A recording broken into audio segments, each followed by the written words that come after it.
Agora que você sabe como decompor vetores em componentes, vamos ver como essa técnica funciona com forças. Considere um bloco sobre uma superfície plana, porém inclinada, de um ângulo menor que o ângulo máximo para o qual há o deslizamento.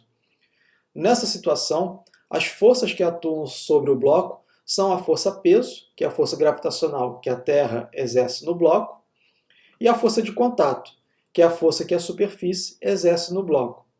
Nesse referencial, o eixo x está paralelo à superfície do bloco e o eixo y está perpendicular à superfície do bloco. Nessa situação de equilíbrio, ambas as forças se equilibram. Eu posso dizer que a força de contato que o piso exerce no bloco, mais a força gravitacional que a Terra exerce no bloco, é igual a zero. As componentes dessas forças também se equilibram. Vejamos aqui à direita. Eu desenhei a força de contato que o piso exerce no bloco e a força gravitacional que a Terra exerce no bloco. Ao reescrever as componentes, eu devo deletar, apagar as forças resultantes. Mas eu vou deixá-la aqui um pouco transparente para que façamos tudo corretamente. A componente da força peso ao longo do movimento, ou do possível movimento, é a componente da força peso. É o que eu estou chamando de Px, que é paralelo ao plano inclinado. A outra componente da força peso é o que eu chamei de Py. Veja que Py tem a direção do eixo y. A componente da força de contato é a força normal. E essa força normal tem esse nome porque ela é perpendicular ao plano. E a outra componente da força de contato é a força de atrito estático. Posso escrever que o somatório das forças em x, ao longo do eixo x, são a componente da força peso menos a componente tangencial da força de contato. Os sinais foram escolhidos de acordo com o meu referencial. Veja que a componente da força peso está na direção do meu referencial, logo é positiva. E a força de atrito estático está contrária ao meu referencial, logo é negativa. Faça a mesma coisa para o eixo y. Somatório das forças ao longo do eixo y. A componente da força de contato ao longo do eixo y, que é a normal, menos a componente da força peso ao longo do eixo y, que é Py. Novamente, os sinais foram escolhidos de acordo com o meu referencial. Nessa situação, há equilíbrio. Eu posso escrever que o somatório das forças em x é igual a zero, ou que Px é igual à força de atrito estático. E ao longo do eixo vertical também não há movimento. Logo, a normal menos Py é igual a zero, ou a normal é igual a Py. Acima de um ângulo máximo, há o movimento acelerado, mas as forças que atuam sobre o bloco ainda são a força-peso e a força de contato. Não há mais o equilíbrio, e podemos escrever que o somatório das forças será igual à massa do bloco vezes a aceleração do bloco. As forças resultantes sobre o bloco são a força de contato que o piso exerce no bloco, mais a força gravitacional que a Terra exerce no bloco. Isso tudo será igual à massa do bloco vezes a aceleração do bloco.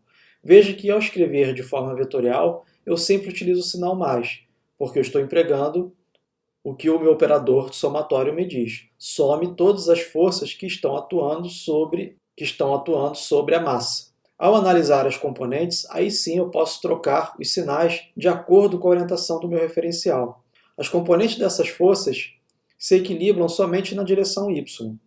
A componente da força peso ao longo do eixo x é Px.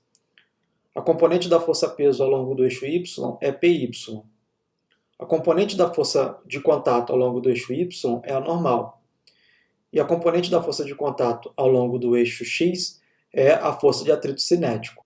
Quero chamar a atenção que a força de contato, quando há movimento, não tem a mesma direção que a força gravitacional. É por isso que eu estou falando que não há mais o equilíbrio. A força de contato não é mais suficiente para contrabalancear a força gravitacional.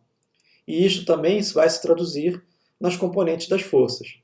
No eixo y, o somatório das forças é igual a normal menos a componente da força peso. E isto será igual a zero. Veja que a direção da força normal é a mesma da força peso, porém tem sentidos contrários, mas a mesma magnitude. A força normal é positiva porque ela está no sentido do referencial, e a componente da força peso ao longo do eixo y é negativo porque está contrário ao referencial. Mas, ao longo do eixo x, há movimento.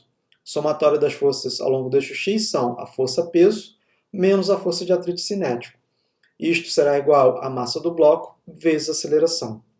A componente da força Px é positiva, pois está no sentido do referencial, e a força de atrito cinético é negativa, porque está contrário ao referencial.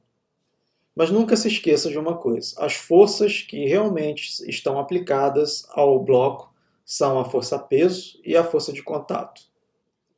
O coeficiente de atrito estático pode ser expresso em termos do ângulo de inclinação. Pode ser facilmente determinado experimentalmente, elevando a inclinação do plano inclinado para o ângulo máximo no qual o bloco permanece em repouso, mas na iminência do movimento. Ao analisar o diagrama de corpo livre, podemos decompor as forças que atuam sobre o bloco em suas componentes, como nós já fizemos. As componentes da força gravitacional são a força Px e a força Py, e as componentes da força de contato são a força normal e a força de atrito estático.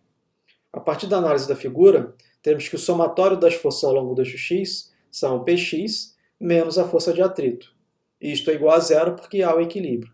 Podemos obter que a componente da força-peso é igual ao coeficiente de atrito estático vezes a normal.